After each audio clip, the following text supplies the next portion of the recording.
It was a Monday morning in March, and I was sitting in my car in the county parking lot with the engine still running and my phone in my hand. And the world outside looked exactly the way it always did: gray sky, half-empty lot, the flag in front of the building moving slow in the cold air. I had not planned to open the banking app. I had not planned anything about that morning except getting through it. But I did open it. The way you sometimes touch a bruise just to confirm it still hurts. And what I found stopped me so completely that I forgot I was supposed to be somewhere in 12 minutes. There was a transfer I didn't recognize, not the amount, not the name, not the memo line that tried to make it sound like business. I sat there reading it the way you read something a second time, not because you missed it, but because part of you is hoping the words will rearrange themselves into something that makes more sense. They didn't rearrange. They just sat there, steady and certain, the way the truth tends to be once it finally decides to show itself. And I realized, sitting in that car with the heat blowing and the flag moving slow outside, that I wasn't shocked. I was recognizing something I had already known the shape of, just never had a name for until that moment. To understand what that Monday morning meant, you have to understand what kind of woman I am and what kind of marriage I thought I had. I'm a county records supervisor in Denver. I manage filing systems, track document chains, catch the kind of small inconsistencies that most people walk past without blinking. I have spent 6 years building a career on the idea that details matter, that things left unexamined have a way of becoming problems later. I was good at my job. I was less good, it turns out, at applying that same attention to my own life. Cole and I met 4 years ago through mutual friends at a backyard cookout in Aurora. The kind of ordinary Saturday that you never think will become the beginning of anything. He was an HVAC technician, steady work, good with his hands. The kind of man who seemed solid in the way that certain people just do, not flashy, not complicated, just there. We dated for 18 months and then got married. And then we bought a house in the suburbs with a kitchen that needed updating and a yard that neither of us had time for. And from the outside, it looked like exactly what it was supposed to look like. 2 people building something together. Reasonable. Functional. Fine. What it looked like from the inside took me longer to name. Cole wasn't the kind of man who raised his voice or made scenes. He was cold in the quiet way. The kind of cold that gives you nothing to point to when someone asks what's wrong. When I tried to explain the distance to friends, I found myself making excuses for it. Saying he was tired. Saying he was under pressure at work. Saying that was just how he was and I had learned to work around it. And I had learned to fill the silence he left, to smooth over the edges, to adjust my own calendar and my own expectations until the shape of my life fit around his, without either of us ever discussing it out loud. Glenn arrived on a Friday evening with a single rolling suitcase and the easy comfort of a man who had never once in his life felt like a guest anywhere he went.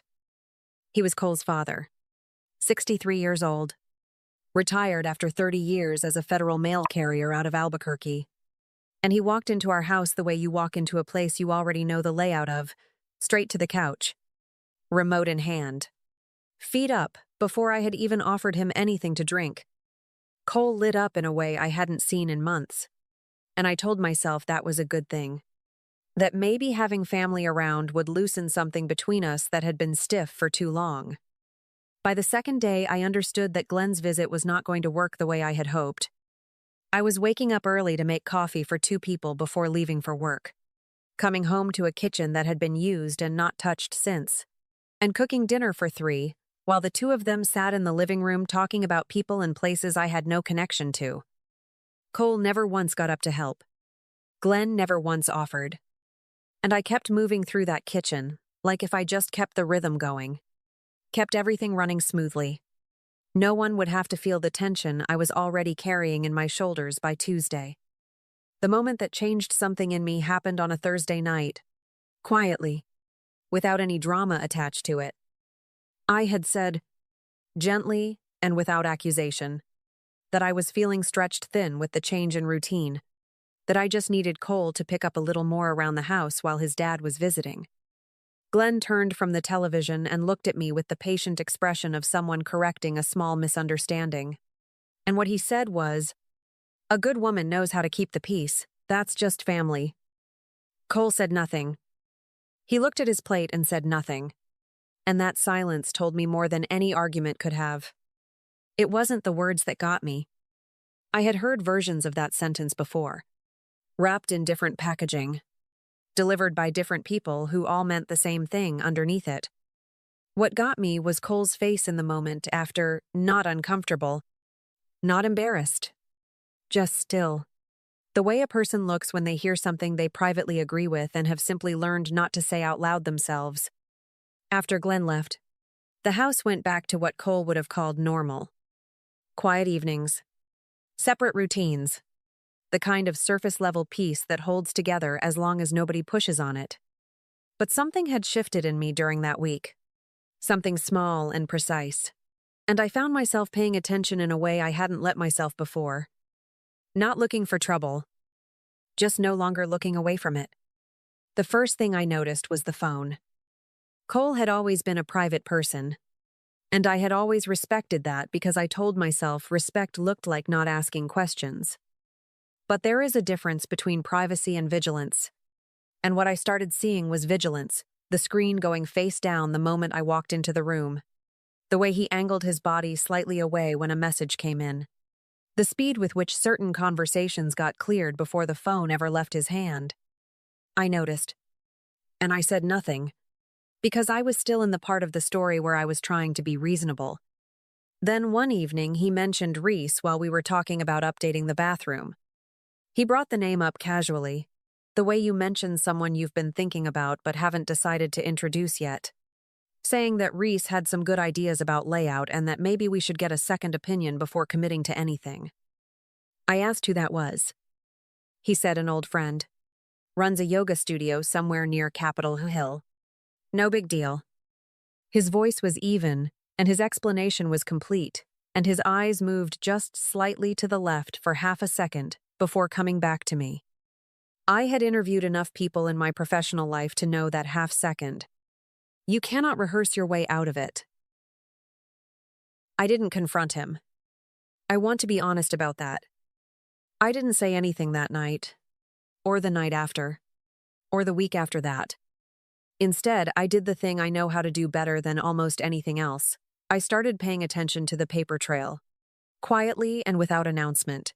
The way you track a discrepancy in a filing system before you bring it to anyone's attention. I was not ready to name what I suspected. But I was done pretending I hadn't noticed the half second. I texted Amanda late on a Wednesday night. Nothing dramatic. Just, "Are you free tomorrow morning before work? I need to talk to someone who isn't going to panic." She texted back in under a minute. 7 o'clock. The place by the courthouse. I'll be there. That was the thing about Amanda. She had been a paralegal long enough to know that when someone asks to talk before the workday starts, it isn't about nothing. We sat across from each other at a corner table with 2 coffees between us, and I laid it out the way I knew how. Plain and in order, without editorializing. When I finished, she was quiet for a moment. Not the kind of quiet that means someone is searching for the right comforting thing to say, but the kind that means someone is thinking. Then she looked at me and said, "Is the account in both your names?" And I said yes. She nodded slowly and told me that in Colorado, money moved out of a joint marital account without the other spouse's knowledge or benefit to the household can be treated as dissipation of marital assets, which is a factor courts consider when dividing property. She wasn't performing outrage. She wasn't telling me what to feel. She was just handing me the information like a tool and letting me decide what to do with it. I asked her what I should do right now, and she said, "Nothing yet. Keep track of everything. Don't ask him about it. Don't let him know you're looking." I sat with that for a second, and then something in my chest that had been wound very tight for a very long time loosened just slightly, not because the situation had changed, but because I finally understood that I was not standing in it alone, and I was not standing in it blind. Cole was home when I got back that evening, sitting on the couch with the television on and his shoes still on his feet, the way he always sat when he had no intention of moving for the rest of the night. He didn't look up when I came in, didn't ask where I'd been or whether I'd eaten or how my day had gone. I set my bag down by the door and walked into the kitchen and stood there for a moment, looking at the cabinet hinge that had been loose since February, the one I had mentioned twice, and fixed myself on a Saturday afternoon while Cole was out somewhere I didn't ask about. I poured a glass of water and tried to remember the last time he had asked me a real question. Not the automatic kind. Not the "how was your day" that gets asked while someone is already looking at something else. But a real one. The kind where the person asking actually waits for the answer and then does something with it. I stood in that kitchen and genuinely tried to locate that memory, to find some recent moment where he had been curious about me.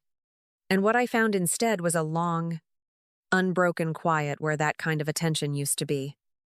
The loneliness of a marriage going wrong is different from other kinds of loneliness, because the person you would normally reach for is the exact person you cannot reach for.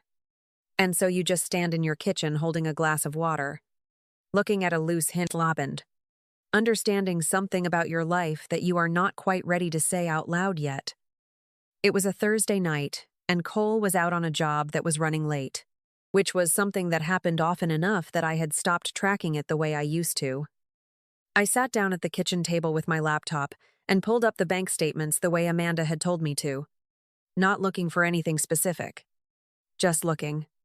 The way you run your hand along a wall in the dark because you know the light switch is somewhere and you just haven't found it yet. What I found when I laid everything side by side was not one thing but a shape. A pattern of transfers spread across several months, all going to the same name, all carrying memo lines that sounded just professional enough to explain themselves to someone who wasn't paying close attention. I had been paying close attention for weeks. The shape was unmistakable. I found Reese Dunbar's Instagram account without much effort, because it was public. The way accounts are when someone has built a small local business and wants people to find them. I scrolled without expectation, through studio announcements and class schedules, and the ordinary content of someone running a yoga business in Capitol Hill. And then I stopped. There was a photo posted 3 weeks earlier, taken inside a bathroom that I recognized before I had consciously processed why, the new tile Cole had picked out. The light fixture we had argued briefly about before he said he'd handle it. The particular angle of the window above the tub. It was our bathroom. Reese Dunbar had been in our bathroom and taken a photo of it, and posted it to a public account with a caption about new energy and fresh starts. And Cole had liked it within the hour. I sat with that for a long time. I didn't cry, and I didn't call anyone, and I didn't move from that chair for a while, because something was happening in me that needed space to finish happening before I interrupted it. I was not surprised. And that was the part that required the most sitting with. The fact that some part of me had already known the shape of this, had known it for longer than I wanted to count, and had been waiting, very patiently, for the rest of me to catch up. I went and sat in my car in the driveway because I needed to be somewhere that wasn't inside that house. And I called my brother Troy at 9 o'clock on a Thursday night without rehearsing what I was going to say. He picked up on the second ring and I just started talking. No preamble, no softening. Just the facts in the order they happened. And Troy listened the way he always listened. Completely and without interrupting. Until I was done. When I finished, he was quiet, for exactly the kind of pause that means someone is choosing their words carefully. Not because they're uncertain, but because they want to get it right. Then he said that Colorado divides marital property based on what's equitable, and that money moved out of a joint account without the other spouse's knowledge or benefit to the household is something courts take seriously when it comes time to divide assets. He wasn't performing anger on my behalf. He was handing me the frame before I even knew I needed one. I asked him whether I should say something to Cole tonight, and he said, "Not yet," with the kind of calm that only comes from someone who has already thought 3 steps ahead. Then he told me he would be on a flight Friday evening, and that was the end of the conversation. I sat in the car for a few minutes after we hung up, looking at the light in the living room window, and I felt something settle in me that had been moving around loose for a long time. My mother, Diane, flew in from Tucson on Saturday morning, one day after Troy, and she arrived the way she always arrived when something was actually wrong, without fanfare, without a long explanation of how worried she had been. Just her bag and her coat, and the particular expression of a woman who had already decided what kind of support she was going to give before she got off the plane. She set her things down in the entryway, looked around the house slowly, the way you look at a place you are trying to understand. And then she looked at my face. And that was enough for both of us. We sat at the kitchen table with coffee, and I told her what I had found. All of it. The same way I had told Troy, but quieter. Because with my mother, quiet always felt more honest. When I finished, she was still for a moment. And then she said, without drama and without hesitation, "He's not a bad man.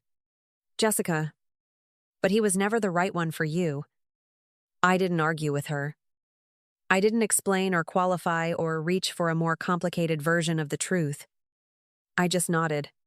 And for the first time in longer than I could measure, I let myself cry, not for Cole, not for what I was about to lose, but for all the time I had spent making myself smaller inside a life that was never quite going to fit. That Sunday evening, after Diane and Troy had gone back to their hotel, I waited until the house was quiet, and then I went to the kitchen table and sat down across from Cole with a single printed page in front of me. I didn't slide it toward him dramatically. I just set it on the table where he could see it, and I looked at him and said, "I'm not here to ask you why. I don't need you to explain it. I just need you to know that I know, and that I've known for longer than you'd probably expect." He looked at the page and something moved across his face in sequence, surprise first. Then the quick internal calculation of a person deciding which version of the story to lead with. And then something that arranged itself to look like remorse but wasn't quite. He started to say that they could talk about it, that there was more to the situation than it looked like on paper, that he wanted a chance to explain himself. I let him get through about one sentence before I said, quietly and without raising my voice, "We're done talking, Cole." He went still in the way people go still when they realize the conversation they prepared for is not the one that's happening. I picked up the bag I had packed that afternoon, and I walked to the front door and I opened it. No performance. No final speech. No waiting to see his face one more time. The version of me that would have stood there hoping he'd say the right thing had already left the building several weeks earlier. Somewhere between a loose cabinet hinge and a photograph posted to a public Instagram account. What walked out that door was what was left after I stopped explaining myself to someone who had already made his decisions without me. The divorce filing went in 3 weeks later through a family law attorney Amanda had referred me to, and the dissipation claim was included from the start, grounded in the transfers to Reese Dunbar that Cole had made without my knowledge and without any benefit to our household, which is exactly the kind of thing Colorado courts are permitted to weigh when dividing marital property. Cole did not contest the documentation because there was nothing to contest. The account was in both our names, and the transfers were sitting there in black and white. Patient and factual. The way evidence tends to be when no one has thought to hide it carefully enough. Reese lost a corporate wellness contract with a financial services firm in the Denver Tech Center not long after. And I want to be clear that I did not make a single phone call to make that happen. The person who handled HR at that firm had gone to college with me, and people talk. And Reese's Instagram account was still public. And sometimes the truth moves through a city on its own, without needing anyone to carry it. Glenn called Cole after he found out what had actually happened. And whatever was said between them in that conversation, Cole never repeated it to anyone. For the first time in the 4 years I had known that man, he was standing somewhere without anyone standing beside him. And the quiet that produced was not the comfortable kind he had always preferred. 3 months later, I was living in a 1-bedroom apartment in Congress Park, 12 minutes on foot from the county building, and every single thing in that apartment was something I had chosen without consulting anyone or adjusting my preference to fit someone else's. The color on the wall in the living room, the cabinet hardware in the kitchen, The way I arranged the furniture so the reading chair faced the window instead of the television, every small decision felt like a sentence I was finally allowed to finish on my own terms. Diane called every Sunday, and Troy came out in April, and we walked around Washington Park for 2 hours in the kind of comfortable quiet that only exists between people who don't need to fill the silence to prove they're connected. Amanda and I had lunch every Wednesday at the same place near the courthouse. And at some point, those lunches stopped being about what had happened and started being just lunch, which felt like its own kind of progress. I didn't think about Cole much, and when I did, it was without the weight I had expected to carry. The space he left turned out to be smaller than the space I had already been living in, the one I had made for myself inside a life that was never quite sized right. And what surprised me most was how quickly it filled, not with something new, but with the parts of me I had quietly been setting aside for years without noticing I was doing it. Thank you for staying with this story all the way to the end. I share pieces of it because some of it belongs to me, not every detail. But that particular feeling of standing in your own kitchen and realizing you have been quietly disappearing from your own life for longer than you knew. If any part of this reached you today, I hope it finds you well. And I hope it reminds you that the life you are building is allowed to have room in it for you. I will see you in the next one.